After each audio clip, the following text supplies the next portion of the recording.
Hey everyone, Torren Manson here to talk about Microsoft Phone System with Calling Plan, the feature for Skype for Business Online, formerly known as Cloud PBX with PSTN Calling. We'll kick things off with a disclaimer about how fast and furious things are going in Microsoft's world. We'll talk about what Phone System with Calling Plan is and isn't, talk a bit about the calling plans themselves, a whole bunch of content about numbers, some of the fun things like voicemail, how to set these features up, one of my favorite topics, emergency calling, dive a bit into auto attendants and call queues, and then give you some pointers on where to learn more. So disclaimer, that's a word you'll see a lot of in this presentation. Uh, Microsoft's cloud-first, mobile-first approach has enabled a faster, more agile release strategy, which means things come out absolutely at a fast and furious pace. It's late February 2018, so if you're watching this much past that date, first of all, thank you. Second of all, please check out the last slide in the presentation that has some links for more information to make sure that the information you're looking at is up to date. So what is Phone System with Calling Plan? Microsoft used to call this Cloud PBX with PSTN Calling, and then they decided that they would rebrand it. Phone System is the Skype for Business and soon Microsoft Teams functionality in the cloud around your voice communications.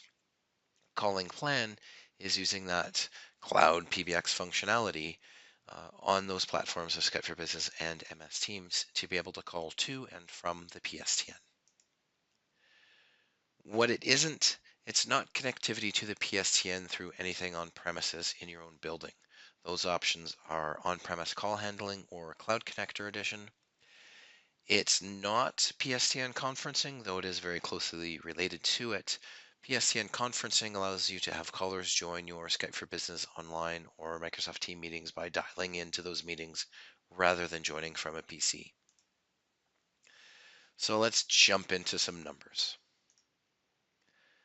Calling plans are available in a handful of countries at this point, or I guess two handfuls.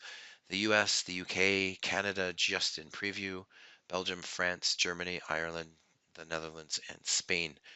For the US, I will note that Puerto Rico is included in there. There are domestic and international calling options, so you can have your users call just your national numbers within your country or international to most locations in the world. The number of minutes that your users get assigned to them varies depending on the country. In Canada, the US, and most other locations, this is 3,000 domestic minutes or 600 international minutes, whichever comes first. The US has an interesting feature where the minutes for all of your users are pulled together within your organization. Still waiting to hear whether that will be a feature that will extend to Canada as well. There's another feature called communication credits, and what these allow you to do is call international numbers if you only have a domestic plan, or to call numbers beyond those included in the international plan to those more expensive locations that aren't included in the international plan, or they allow you to continue calling when you've consumed your monthly allotment of minutes. There are a huge list of countries that can be called through the international plan, but some areas are not included.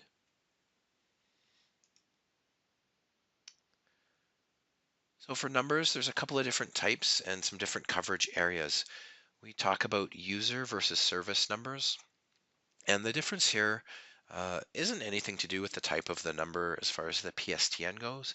It's really around Microsoft and how their connections are to the PSTN. If you're a user number, you're probably going to have a lower usage level than if you're a server's number. Your main number for your company, for example, is probably going to have more calls to it than most of your users will. So they treat those two types of phone numbers differently, and you need to treat those as separate groups of numbers throughout the process with the software. There's also toll versus toll-free numbers. Toll-free numbers are treated differently depending on the country that you're in, how that country handles them, and typically toll-free numbers are only callable from the country that you are hosting them in. So I can typically not call a US toll-free number from the UK, for example. In terms of coverage, Microsoft offers numbers in a number of major centers within the countries that they service, but you might not get the cool area code you're after. Uh, Typically, when Microsoft goes and gathers a bunch of numbers to add to their pool for assignments, they'll wind up with one of the newer area codes because it's easier to get a block of 1,000 or 10,000 numbers than to go to the really popular area codes where there might be just a smattering of numbers here and there. You can always go ahead and request numbers in other areas if Microsoft has not acquired any numbers in that particular area, or if you already have the numbers, you can port them into Microsoft. There are limits to the quantity of numbers that you can obtain through Microsoft via the Office 365 admin portal. You can request more from Microsoft. The idea behind the limit is just to stop you from going in and taking all 1,000 numbers in Vancouver, for example, that might be available. If you do need more numbers than you can acquire through the portal, you will need to give some time as Microsoft will need to go out and acquire those numbers in order to be able to assign them to you. For number porting, porting is the industry term for taking a phone number from one carrier, say Bell, and moving that number over to service from another carrier, say Telus, or AT&T to Verizon if you're in the US. There's a wizard in the admin portal if you're going to move under 1,000 user numbers. If you're going to move more than 1,000 user numbers, or you're going to move types of numbers other than for users, it's a manual form that you need to fill out to indicate everything. You are going to need a whole bunch of information in order to do a port successfully. You're going to need to know your account numbers. You're going to need to know any pins, if a pin or a password is required in order to allow that number to be ported away from you. You will probably have an authorized person or persons on that account who can make that allowance to your telco to allow that number to be moved away. You're going to need all of your company information, including name of the company, which may be a legal name versus the does business as name. You'll need your billing address, contact phone numbers. Of course, you'll need the numbers that you're going to port, and you'll usually need a very recent bill to prove ownership of those numbers. So some proper preparation and planning. The losing carrier, so the carrier that you're porting the number away from, will refuse the port if you haven't paid your bill. That makes total sense. Why would they let you take your number away from them if you owe them money? Your BTN or your billing telephone number is usually a single number on your bill that's used kind of as an identifier in the phone company. If you are trying to port the BTN away and not the rest of the numbers on that bill, they will deny the port because otherwise all their billing system blows up. You can port the BTN if you're porting all of the other numbers away from that carrier. If you request to port away the pilot number for a DSL or an ISDN line, that port will also be rejected because that DSL or ISDN line will then be out of service without that number assigned to it for billing purposes. If you have somehow managed to use a phone number for a DSL or ISDN line for some voice purpose and you must take that number with you, you'll need to work with your carrier to have a new, different phone number assigned to that line and have them free up that other number before you can port it away. If you have any features set up on your lines from your telco, call forwarding, distinctive ring, any hunting between the numbers that are on there, you need to shut all of that off. Otherwise, they will likely deny the port because then they'll have to go in and they'll have to figure out what's going to break in terms of all of those settings that are there. Uh, this can be really disruptive to you because the port process can take some time. So be prepared, have a look at those features that you're using, and be prepared for some disruption to your organization. You might have a lock on your account to prevent a port. If you're an IT guy, you see a lot of these type of things around domain names. Same kind of thing with phone numbers.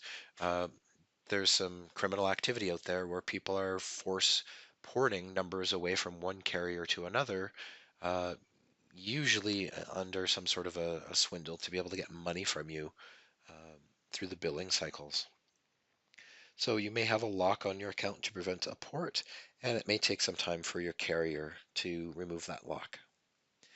If you don't have the correct company name, address, authorized person, PIN, and you don't spell those correctly, or at least in the same incorrect manner that matches the telephone company's records, they may very well deny your port.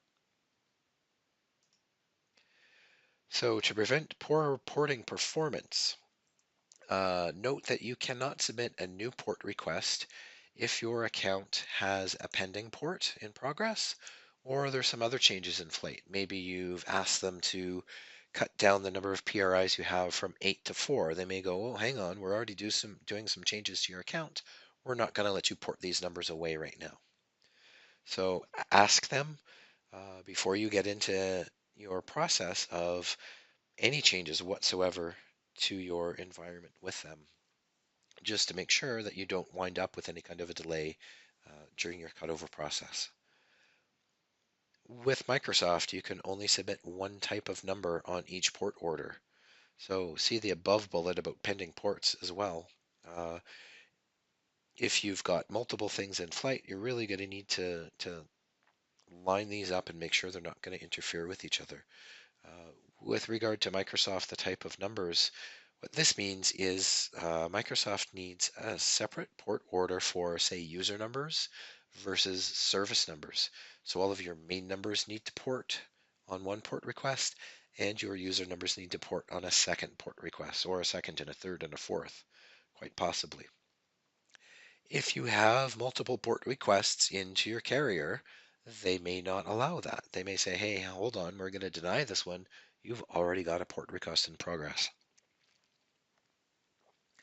So again, tidy things up ahead of time, find all the information you'll need, verify that it's correct, ensure all those features are off, that your bills are paid, and that there's no number gotchas with billing telephone numbers being used as your main number for your organization, or your DSL pilot number being used as a number for your organization.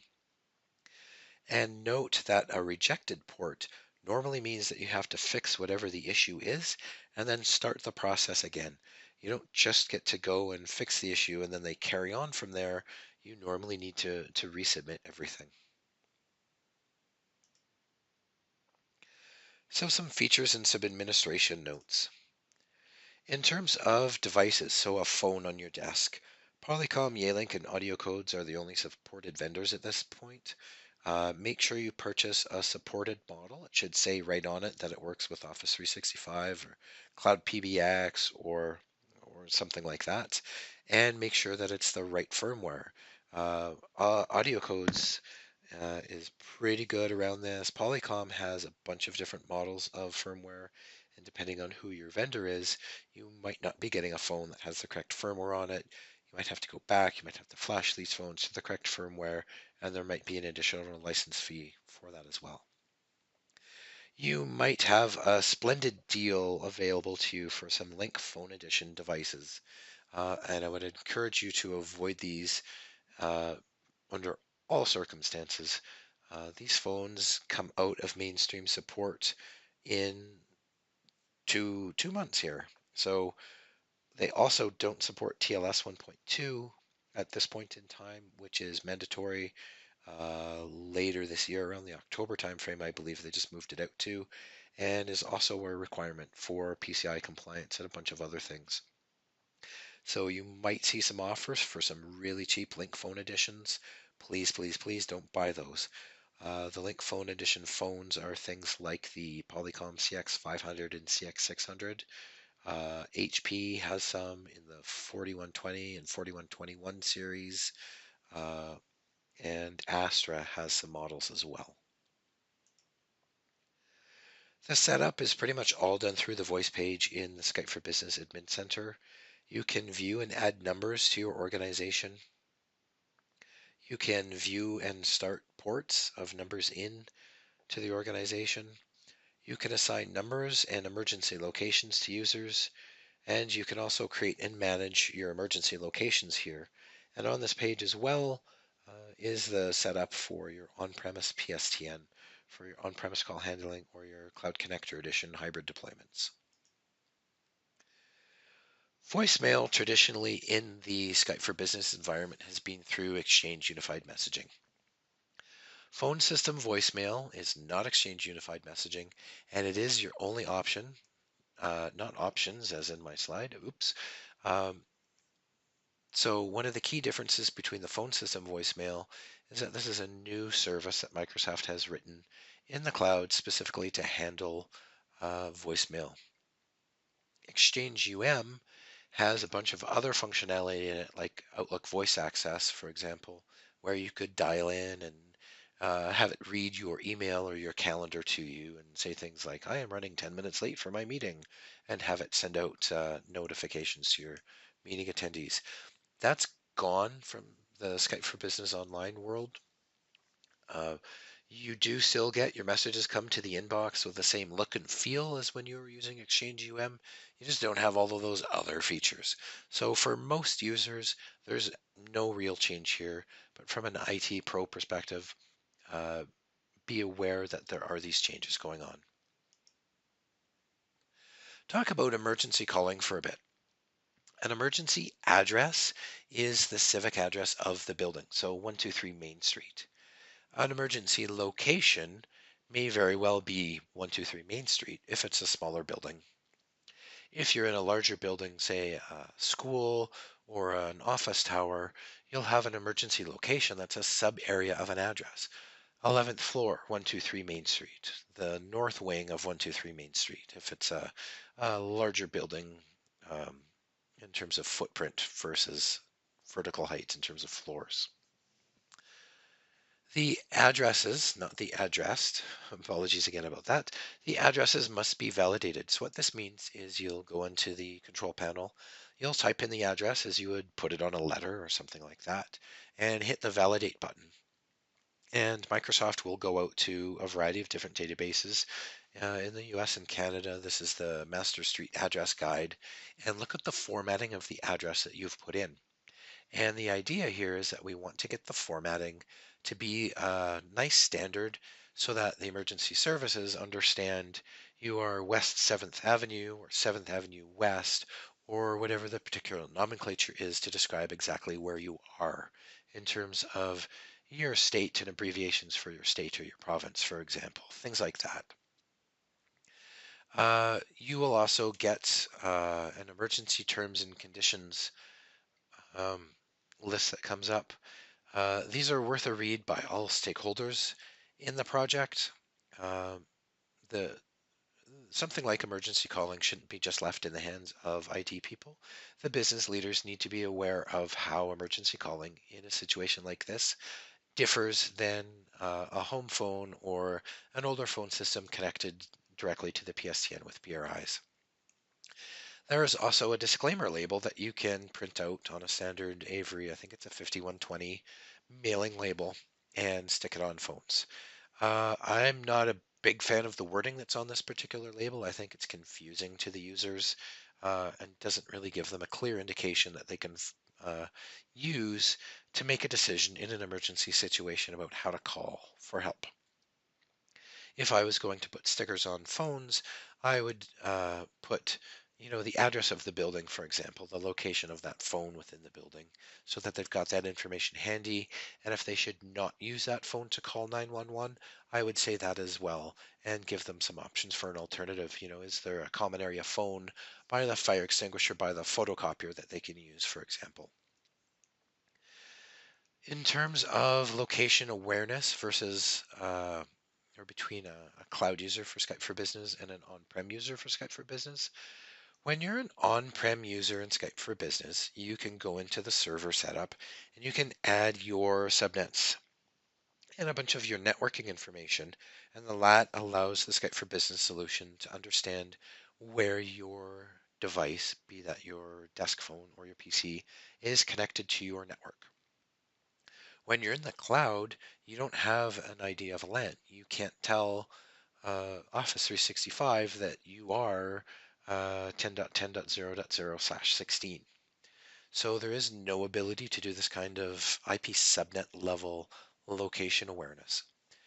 So what does a 911 call look like then when you place it with Skype for Business Online?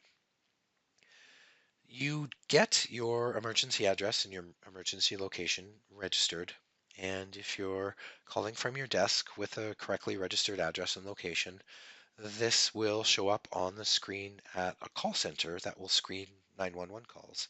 They will come on the line, they will validate with you that the address is correct, and then they will downstream the call to the correct PSAP, where they will come online, figure out which services you need, give you your CPR instructions or whatever else it is that's needed, and off you go. If for some reason you are incapacitated and you can't speak, they will dispatch to the address of the emergency address that's provided to them. But whenever they can, they will come on and they will talk to you and they will validate. So make sure your users are aware that one of the very first questions they're going to get is confirmation around their location. Disclaimers are popular. When you set up a user for emergency calling, you get this wonderful disclaimer. And some of the things in here are pretty awesome. Uh, they're nice and clear, unlike that label. You know, Skype for Business may not know the actual location of a 911 caller. That is true. Uh, when a Skype for Business user dials a 911 call, the user may be asked by an operator to provide his or her current location. That is also true. If the user's device has no power, is experiencing a power outage, or for any reason cannot otherwise access the internet, the user cannot make a 911 call. It seems really obvious about the power outage one, and I hope all of your users would recognize this, but the internet outage or the wide area network outage is another scenario that your users might not be aware of. Hey, the lights are on. When the lights are on, the phones almost always work. Oops, the WAN is out. I can't call 911. Uh, and lastly here, if your users are traveling, I think it would be highly unlikely for a user to take their laptop and travel to Spain and be in a coffee shop and see something going on and place a 911 call on their laptop. However, they should be made aware that if they do this, they will not reach emergency services in Spain. There is no way for Microsoft to know where they are, um, and they're just not going to reach the correct people to be able to help them. They will reach the call center that'll go, hey, you're registered to 123 Main Street. Is that where you are? And they will probably do their absolute best to get you assistance. But your best thing to do if you're traveling is don't call from Skype for Business. Call from a mobile phone. Quick note about calling from the mobile phone clients. If you try and call emergency services from the Skype for Business or the Microsoft Teams mobile phone client, the client will pass you through to your cell phone provider. So rather than your 911 call going through Skype for Business, it will go directly out to your carrier. That's a very good thing because your carrier has a way better idea of your location than Skype for Business does. So let's change gears here and talk a bit about auto attendants and call queues.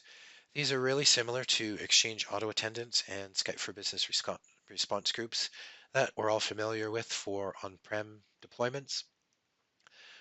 Call queues are not at a feature parity with response groups, though. There is no IVR in call queues, and interestingly, nor will there be. The intention here is that you will use a combination of call queues and the auto attendants to do your IVR. Uh, Unlike auto attendants in Exchange, an auto attendant online can transfer your call to a call queue rather than just to a phone number. With call queues, there are not as many routing methods, so parallel, serial, round robin, attendant, for example, and timer options for your queues and your groups of your users that are servicing those queues. So be aware that the call queues are a bit simplified. In my mind, this isn't that big of a deal. Response groups were a bit of a bigger ACD hunt group system and a bit of a miniature call center, and they were just kind of in this gray area in the middle, and they, scaling back to just do really good hunt groups and some basic IVR, I think is okay. While there are certainly some really interesting response group deployments out there, I think there are better solutions that offer better high availability and better functionality around things like reporting that make a lot more sense when you start getting to that level of complexity. Based on the Ignite 2017, not 2018 per the slide, but the 2017 presentation last year, stating that Skype for Business 2019 would be kind of an IT release, and one of the things that it would focus on would be hybrid and integration between the online environment and the on-premises environment. I would expect there to be really good interop in the future for call queues and auto attendants with on-prem users in addition to your online users. Uh, Obviously, it's a bit of a challenge if you've got a main number coming into Skype for Business Online and the users who need to take calls from that number are both on premises and online. So expect to see a lot of really good integration coming in that regard.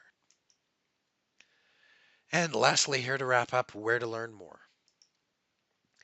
So the first place you need to hit is docs.microsoft.com. I really love Docs. It has certainly taken off and has a vast number of improvements from the days of trying to dig through TechNet to get your solutions. If you go to this link here, or you go just to Microsoft docs.microsoft.com and click on Skype for Business and then Skype for Business Online, in the left-hand navigation menu, there will be a country and region availability spreadsheet. If you open this spreadsheet, it will give you all of the different countries, areas within countries that are available for all of the different calling options in Skype for Business. So where you can call, where you can't call, where numbers are available in the larger centers in these countries. You can read my blog, blog.bumpinthe.net. That's me. I'm talking right now about an area that I focus on, and I blog around this same area. So if you're looking for information about voice stuff in Skype for Business on premises, Skype for Business online, Microsoft Teams, check out my blog. There's a lot of stuff there. I'm doing my very best to keep it up to date as Microsoft has this fire hose turned on. Um, and I do try and keep it relevant and give you some guidance about how to do real world things versus just walk you through the features or talk about the latest and greatest news that's out there. And lastly, if you are in Canada and you are still near the February 2018 timeline and you have 50 or more users that you want to do this with, head over to skypepreview.com and sign up for preview access to Skype for Business online functionality. With your calling plans. Thank you very much. I look forward to having your questions on Twitter and the Facebook stream.